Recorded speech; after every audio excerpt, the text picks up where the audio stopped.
শুভ দুপুরে শুভেচ্ছা জানিয়ে রোজকার মতো আমি আবার আজকে চলে এসেছি রান্নাঘরে।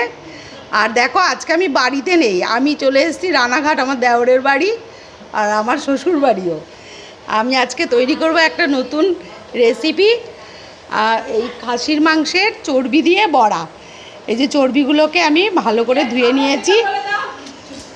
আর এদিকে আমি দেখো কিভাবে এই চর্বির বড়াটা তৈরি করব। তার জন্য কচু পাতাগুলো আমি কড়াইয়ের মধ্যে এইভাবে দিয়ে দিয়েছি, আর দিয়ে দেব এই চর্বিগুলো, আর দিয়ে দেব জল।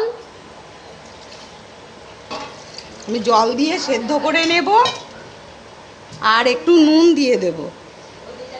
এবার সেদ্ধ করে তারপর আমি তোমাদেরকে পরবর্তীটা দেখাবো।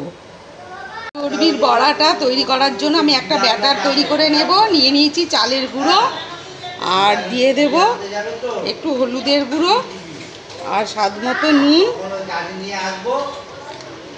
আর দিয়ে দেব এই পেঁয়াজ কুচি আর লঙ্কা কুচি। সবগুলো একসাথে আমি একটু মিশিয়ে নেব। তারপর এই বড়াগুলো সেদ্ধ, এই চর্বিগুলো সেদ্ধ হয়ে গেলে এর মধ্যে মেখে তারপর আমি বড়াগুলো ভাজবো।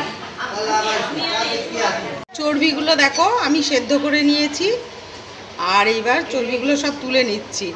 আর কচু পাতাটা দিয়ে সেদ্ধ করেছি, কচু পাতাটা কিন্তু ফেলে দেবো। কচু পাতা দিয়ে সেদ্ধ করলে কি হয়, চর্বিগুলো ভাঙে না, খুব সুন্দরভাবে সেদ্ধ হয়। তার জন্যই কচু পাতা দিয়ে সেদ্ধ করতে হয়।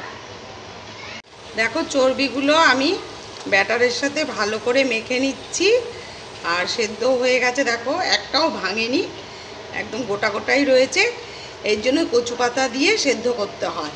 আর এমনি সেদ্ধ করলে শুধু জলে তাহলে হয়তো ভেঙে যেতে পারে, তাই আমি কচু পাতা দিয়ে এটাকে সেদ্ধ করলাম। এবার ভালো করে মেখে নিলাম ব্যাটারের সাথে। এবার আমি ভেজে নেব আস্তে আস্তে। বড়াগুলো ভাজার জন্য কড়াইতে তেল দিয়ে দিয়েছি, আর তেল গরম হয়ে গেছে। এবার একটা একটা করে আমি বড়াগুলো ভেজে নেব। গ্যাসের ফ্লেমটাকে একদম লোতে রেখে বড়াগুলো ভাজতে হবে, তা না হলে পুড়ে যাবে বড়াগুলো। এইভাবে করে সব বড়াগুলো আমি ভেজে নিচ্ছি।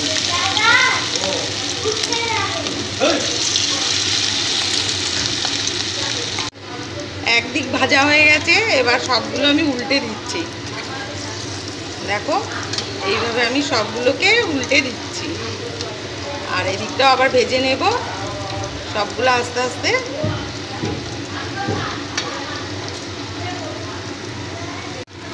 দেখো ভাজাগুলো আমি এইভাবে ভেজে নিলাম। এই সবগুলো ভাজা আমি ভেজে নিচ্ছি, আবার এইভাবে করে আমার আরও আছে, এগুলো সব ভেজে নেব। এবার তুলে নিচ্ছি। তৈরি হয়ে গেল আমার খাসির মাংসের চর্বির বড়া। রেসিপিটা তোমাদের কেমন লাগলো একবার জানাবে, আর রেসিপিটা ভালো লেগে থাকলে লাইক কমেন্ট ও শেয়ার করে দিও, আর সাবস্ক্রাইব করে দিও ইউটিউব চ্যানেলটিকে। এইরকম চর্বির বড়া খেতে কে কে ভালোবাসো একবার কমেন্টে জানাবে।